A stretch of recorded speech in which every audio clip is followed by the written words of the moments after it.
The problem is that everybody is so busy being safe, they forgot how to live. The path of the seeker usually begins with people having a great, great desire due to a hardship, due to a break, due to a Yes. drama, due to a death, some kind of situation to where they say, I can no longer do it this way. There's got to be hope. There's got to be something. I'm kind of bewildered by the idea that you have to go to a building or you have to go to, uh, an area where somebody says they know it all. They actually don't. I don't know it all. You don't know it all. Nobody does. So then what's left? The path inward, Exactly. to go find the truth and try it out for yourself. When the noises get loud, but they don't answer questions, and whether it is somebody saying, no, do it this way, I know what's good for you, or a relative that means well for you saying, no, do it another way because I know what's good for you. But you are left stranded, and Yeah. your problems are not dissolving by ignoring them, and your problems are not dissolving by trying to chase your tail, looking for an answer by chasing symptoms or by blaming others or going, well, that's just how it is. Here we are up in Yosemite, and we come across a lot of people, and we come across a lot of hikers, and we come across a lot of naturalists, like this gentleman behind us. And one of the things that I'm finding is that people more and more are getting away from the churches. They're getting away from the organized religions. They're getting away from things where there's a whole bunch of rules before you even start. Why is there a whole bunch of rules in a situation that not even the guy up on the pulpit actually knows what he's talking about? He's reading something from 2,500 years ago. Here's the thing about Jesus. Jesus never ever told anybody to follow him. He never did. And you know what? I'm finally going to make that statement. I'm tired of it. He didn't say that. He said, be the I am, right? He said, be the God self. He said, be that individual where you can become independent and where you can see your universe yourself and where you can grow and, where you can become something. It's not about what you think something is. It's about what you know in your heart that's real. It's not about other stuff. It's not about other people's stuff either. What it's about is being real. Just be yourself. I've had people who are atheists, so is Eve. I've had people who are Christians. I've had people who are Buddhist. I've had people who are Hare Krishnas. All the rest of it, anything you can think of, lots and lots of Mormons, which is really interesting. What if you were willing to let go everything that limits you? That's the point. What if you were willing to let go of everything that limits you? The problem is that everybody is so busy being safe, they forgot how to live. They forgot how to experience. I mean, we're up here with our family right now. We're in Yosemite, right? And we're doing the camping thing. And I think it's amazing. Really, the space of miracles where transformations happen, where changes happen, where you actually do go from point A to point B and actually have the results to show at the end. It's not about coming from an ego point of view going, oh, I will now be unlimited, because you know what? That's an equivalent of running into a wall and wishing that it would dissolve. So I the mean, what she's limitless, saying is that you're going to have to face your stuff. true, but how is that different than from a psychology session? Because the psychologist thinks that they have all the rules to fix it. And they don't. They don't have the rules. They have a schooling in a certain way that's very narrow. There's nothing wrong with that. We're not talking about that. We always work, which I need to say, with the medical profession, not against it. And the point is that regardless of what any of us think, or what our education is, or what country we come from, or our psychology, or our education, or our socioeconomic level, everybody has the right to believe. And everybody has the right to be more. And everybody has the right to say what they think is best for them. Many people go around their lives pretending to be comfortable or simply seeking comfort and living out whatever the story is, whatever the comforts are, whatever the desires are, whatever the dramas are, and they're not looking for a different way of living. They just accept that. Yeah. They're okay with blaming others. They're okay with how things turn out. They're okay with not growing faith and participating in their life at a level to where they can playfully be here. The path of the seeker usually begins with people having a great, great desire due to a hardship, due to a break, due to a drama, due to a death, due to some kind of situation to where they say, I can no longer do it this way. That the struggle, that the challenge is so much that something inside, as if a shell breaks and something begins to shine underneath there going, there's hope. There's got to be hope. There's got to be something. And I've heard many, many people speak of that moment to where they said, enough was enough. And I started looking inward of what was coming through that crack.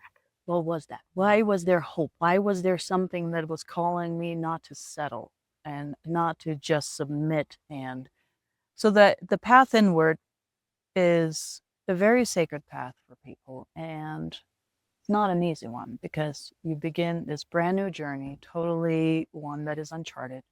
You're usually going to have to shed a lot along that path. Whether it's relationships, ideas, pasts, dramas, you realize how much weight each thing that wasn't working is weighing you down, and you begin to shed. And so you discover all sorts of things the more you are looking inward and you follow that path, you find new strengths, you find new insights, you begin to read and have things attracted, synchronicities happen and all sorts of things. It's scary, right? It's scary for people to do that because one, it's uncharted. Two, you cannot compare that to anybody else. And if you do, you're going to fall off the buggy. Yeah, for sure. Because you're not going to be Gandhi, you're not going to be Deepak, you're not going to be Jesus, you're not going to be Mary, you're not going to be whoever. You're going to be you. This is your path. This is where you are building yourself. And so there's many, many, many people who are on this path. Obviously, you've been on your path for a long time. Yeah, 45 plus years. Yeah. 45 plus years. What can you say a person would encounter on that path inward, on that path to finding their identity as the spirit first, and then everything else? Well, I mean, here's the thing about it. In my case, there was kidnapped, left to die. My father beat me practically to death. My girlfriend died when she was 15. Various other challenges, and actually 3 death experiences, not one. And I'm still here.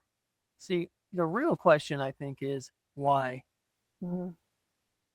I think a lot of people, after all of that, would probably give up, maybe.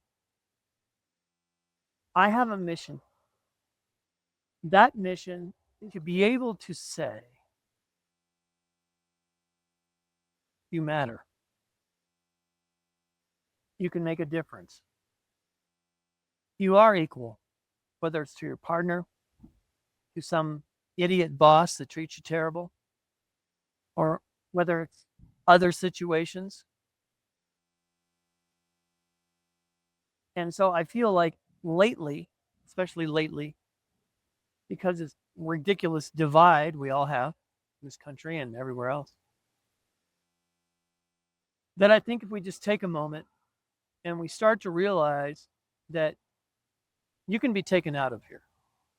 See, I know that firsthand. And our bodies are very delicate. Our spirits are even more delicate to the body. And our emotions are even more delicate than that.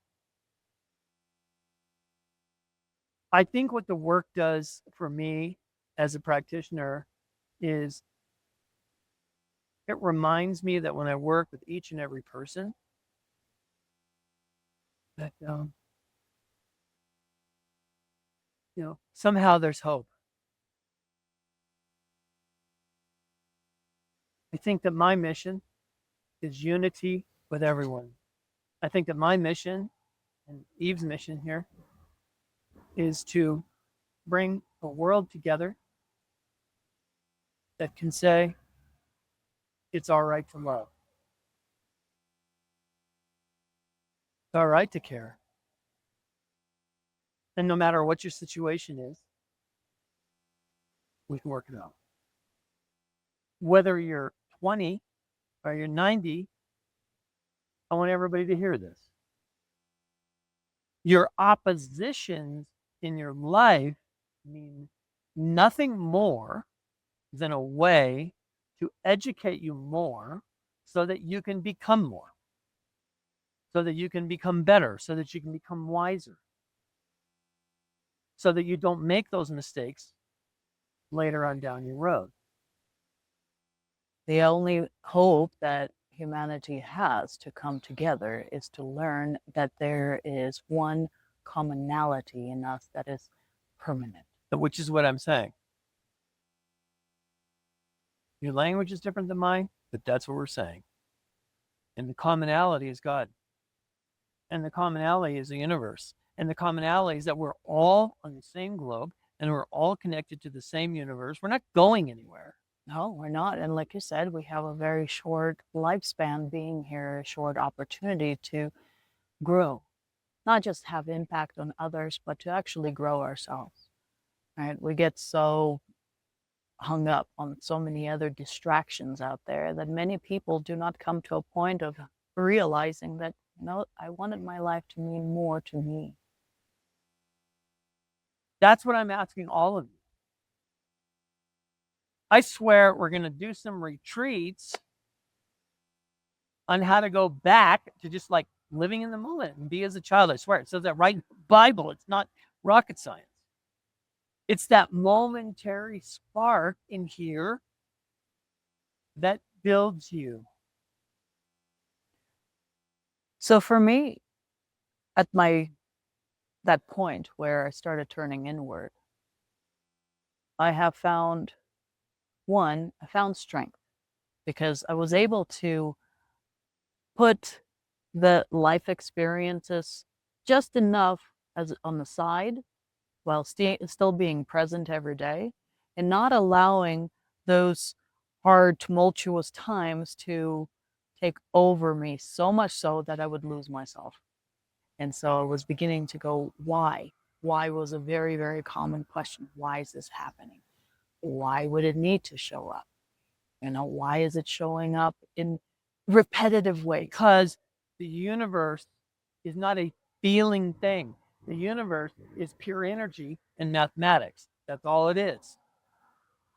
And it's constantly developing us and teaching us through getting us to narrow our vision into a finite space like a laser to where we can see through any misery or any problem anyway. You're not going to be broken as a spirit, no matter what it is that you're going through. Yeah, you can break up your body, you can lose your mind. You can absolutely disconnect from your heart and you can totally lose your way. However, your spirit is your spirit. And so when you are educating yourself in the ways of who am I beyond the temporary, You find ways to live through that and gain strength. You draw strength at the times where you think you can.